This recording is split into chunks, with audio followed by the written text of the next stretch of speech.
एनफीवर्टाइड, enfuvirtide is an anti retroviral agent.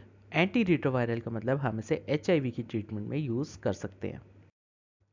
तो अगर virus infection की पैथोफिजियोलॉजी की बात करें तो जो वायरस का मॉलिक्यूल है सबसे पहले वो आकर होस्ट सेल के साथ अटैच होगा।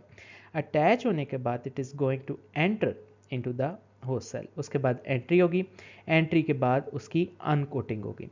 सो जब वो अपना कोट उतार देगा तो फिर क्या होगा कि जो वायरल डीएनए है वो न्यूक्लियस को ट्रांसफ़र करेगा।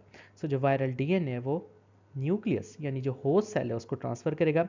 उसके बाद होगा क्या कि वायरल डीएनए सिंथेसिस स्टार्ट हो जाएगी। सो जब वायरल डीएनए का न्यूक्लियस सिंथेसाइज हो जाएगा, उसकी ट्रांसक्रिप्शन हो जाएगी, तो उसके बाद उसकी ट्रांसलेशन होगी। सो ट्रांसलेशन के रिजल्ट में जो है वो प्रोटीन्स बनेगी। So there is protein synthesis. फिर उन प्रोटीन्स के ऊपर जो है वो प्रोटीएजेस एक्ट करेंगे और उनकी थोड़ी बड़ी कांट छांट करेंगे, जिसकी वजह से उसका प्रॉपर और स्ट्रक्चर और फंक्शन जो है वो वायरॉन से मिलता जुलता होगा। सो प्रॉपर प्रोटीन बनेगी एंड देन फाइनली उन प्रोटीन की असेंबली होगी और साथ साथ बडिंग होगी एंड देन वो जो प्रोटीन्स हैं यानी जो वायरस है वो सेल से बाहर निकल जाएंगे in the form of new virions. So ये जो है नॉर्मल एक वायरस की पैथोफिजियोलॉजी है। सो इस केस में आप डिफरेंट ड्रग्स जो हैं वो दे सकते हैं। फॉर एग्जांपल सबसे पहले ज़िडोविडीन देंगे। अब ये ज़िडोविडीन क्या करेगी, this is going to turn into zidovudine triphosphate and it is going to interfere with the DNA synthesis of the virus, और वायरस भी एचआईवी। सो ये ब्लॉक करेगी रिवर्स ट्रांसक्रिप्टेज को। सो रिवर्स ट्रांसक्रिप्टेज को जो चीज़ ब्लॉक करेगी दिस इज ज़िडोविडीन। ज़िडोविडीन के साथ निवारापीन दे सकते हैं। अब ये निवारापीन क्या करेगी, ये भी ब्लॉक करेगी रिवर्स ट्रांसक्रिप्टेज को, लेकिन सिर्फ एच आई वी वन में। सो अगर एच आई वी वन में सिर्फ बात करें तो नाइवेरापीन है। एच आई वी टू के ऊपर नाइवेरापीन का कोई भी असर नहीं है। So it binds and denatures reverse transcriptase. ये बाइंड करके रिवर्स ट्रांसक्रिप्टेज को ही डीनेचर कर देगी। इसके बाद हम सेक्विनावीर दे सकते हैं। सो जो सेक्विनावीर है this is going to inhibit the proteases. ये प्रोटीएजेस के साथ रिवर्सिबली बाइंड करेगी और इन्हें इनहिबिट कर देगी। अब इस प्रोटीएज ने क्या करना था, जो न्यू क्रूड प्रोटीन की सिंथेसिस थी उसको इसने रिफाइन करना था during assembly and budding phase for proper and better structure and function of the new virions. So जिस प्रोटीएज को जिसने इनहिबिट किया इट इज सेक्विना वीर। इसके बाद एनफीवर्टाइड देंगे, ये भी एच आई वी स्पेसिफिक है। ये करेगी क्या, this is going to block the H I V entry to the cell. So जो एच आई वी ने सेल के अंदर एंटर होना था इस फेज को ही जो ड्रग ब्लॉक करेगी this is enfuvirtide. It binds the H I V envelope, ये इसके एनवेलप के साथ जो है बाइंड कर जाएगी। इसके बाद एसिक्लोवीर दे सकते हैं। एसिक्लोवीर हेपेटाइटिस में देंगे, होगा क्या, ये फॉस्फोरिलेट होगी into acyclovir triphosphate and it is going to interfere with the viral nucleic acid synthesis and it's going to block the viral DNA polymerase. So जो वायरल न्यूक्लिक एसिड सिंथेसिस है इसको जिस चीज़ ने ब्लॉक किया this is acyclovir and it is only in used in hepatitis virus. उसके अलावा हम ganciclovir दे सकते हैं। It's also going to get phosphorylated into ganciclovir triphosphate. It's going to suppress the viral DNA replication. So जो replication को जो चीज़ सप्रेस करेगी दिस इज जेनसिक्लोवीर। अब जेनसिक्लोवीर क्या करेगी, जेनसिक्लोवीर ट्राइफॉस्फेट बनकर कंपीट करेगी गुआनोसिन ट्राइफॉस्फेट के साथ, क्योंकि गुआनोसिन ट्राइफॉस्फेट ने डीएनए के अंदर इंकॉर्पोरेट होना है। इस वजह से जो डीएनए रेप्लिकेशन है वो सप्रेस हो जाएगी। So ganciclovir is going to suppress the DNA replication. उसके अलावा ओसेल्टामाइवीर, ओसेल्टामाइवीर क्या करेगी, it's going to reduce the viral replication. So जो फाइनल स्टेज के ऊपर जो ड्रग एक्ट करेगी this is oseltamivir. It's going to block the neuraminidase. अब ये न्यूरोमाइनेडेज क्या है, this is an enzyme that is necessary for virion release. So जब न्यूरोमाइनेडेज ही ब्लॉक हो जाएगा तो जो वायरॉन की रिलीज है वो भी इनहिबिट हो जाएगी। So oseltamivir is used in influenzal infection. उसके अलावा पेलीविजुमाब दे सकते हैं। This palivizumab is a human monoclonal antibody. It's going to block the virus entry into the cell. So जो इनिशियल स्टेज पर अगेन जो ड्रग जाकर एक्ट करने लगी है this is palivizumab. It is specific for respiratory syncytial virus. It works against a protein on the surface of the virus. इसके अलावा हम इंटरफेरॉन अल्फा दे सकते हैं that is specific for hepatitis B and hepatitis C virus. अब interferon alpha क्या करेगी, it's going to kill virus it's going to kill infected cells. अब ये किस तरह किल करेगी? It produces enzymes that degrade viral messenger RNA and the host messenger RNA of infected cells. So इस तरह हम इंटरफेरॉन अल्फा भी दे सकते हैं। सो अगर स्पेसिफिकली एनफ्यूवर्टाइड के मैकेनिज्म ऑफ एक्शन की बात करें तो ये HIV की एंट्री को ही ब्लॉक कर देता है। अब सेल के अंदर HIV ने एंटर होना है, जो कि पहला स्टेप है। सो एनफ्यूवर्टाइड करता क्या है कि जो HIV के अराउंड एनवेलोप है उसके साथ बाइंड कर जाता है और सेल की एंट्री को ही ब्लॉक कर देता है, जिसकी वजह से हम इसे HIV की ट्रीटमेंट में यूज़ कर सकते हैं।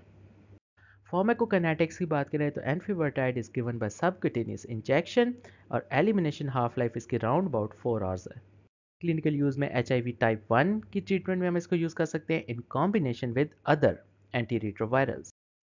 टॉक्सिसिटी या साइड इफेक्ट्स में एनफ्यूवर्टाइड की वजह से हाइपरसेंसिटिविटी रिएक्शंस हो सकते हैं।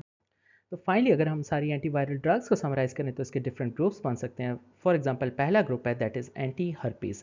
ये ड्रग्स हम हर्पीज़ वायरस के अगेंस्ट यूज़ कर सकते हैं। कुछ ड्रग्स जो हैं वो हम साइटोमेगालो वायरस के अगेंस्ट यूज़ कर सकते हैं। कुछ ड्रग्स जो हैं वो HIV वायरस के अगेंस्ट यूज़ कर सकते हैं।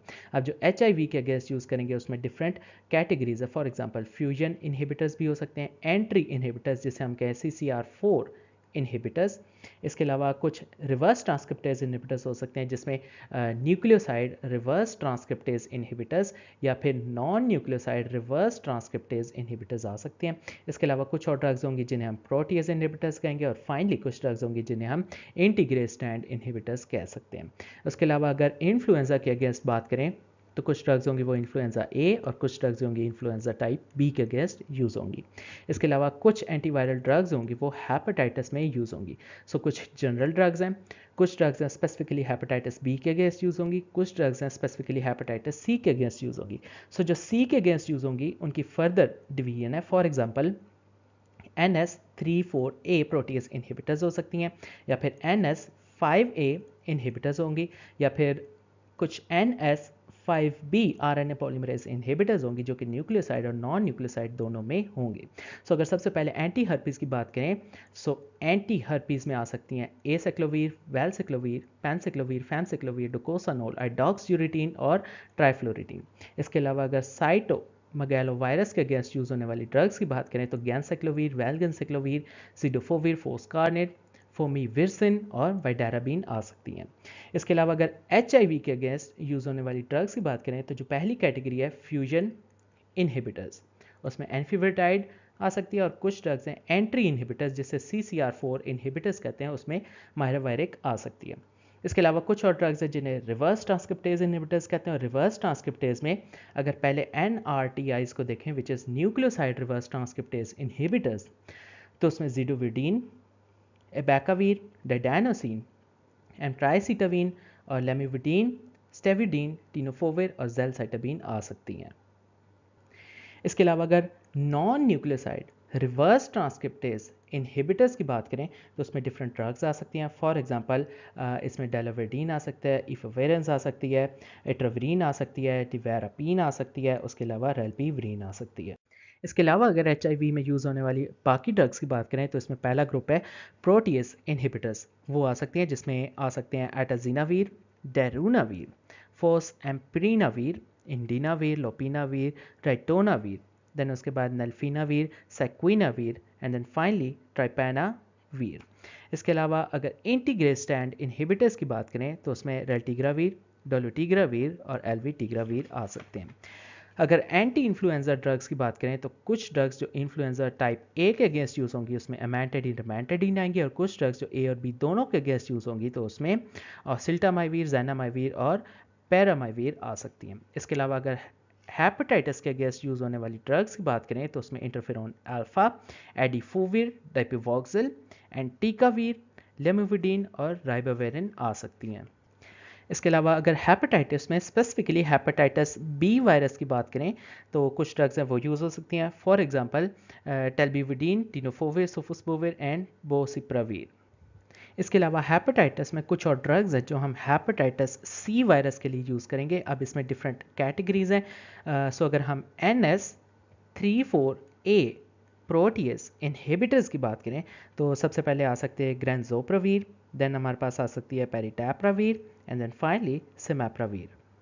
इसके अलावा एंटी हेपेटाइटिस सी वायरस के अगेंस्ट यूज़ होने वाली ड्रग्स में अगर हम NS5A इनहिबिटर्स की बात करें तो उसमें आ सकता है डक्लेटास्वीर, एल्बास्वीर, लेपिडास्वीर, ओम्बिटास्वीर एंड वेलपैटास्वीर। और फाइनली हेपेटाइटिस सी के अगेंस्ट यूज़ होने वाली अगर NS5B RNA पॉलीमरेज इनहिबिटर्स की बात करें तो उसमें अगर न्यूक्लियोसाइड में देखें तो सोफोस्बुविर और अगर नॉन न्यूक्लियोसाइड में देखें तो उसमें डेजाबिविर आ सकती है।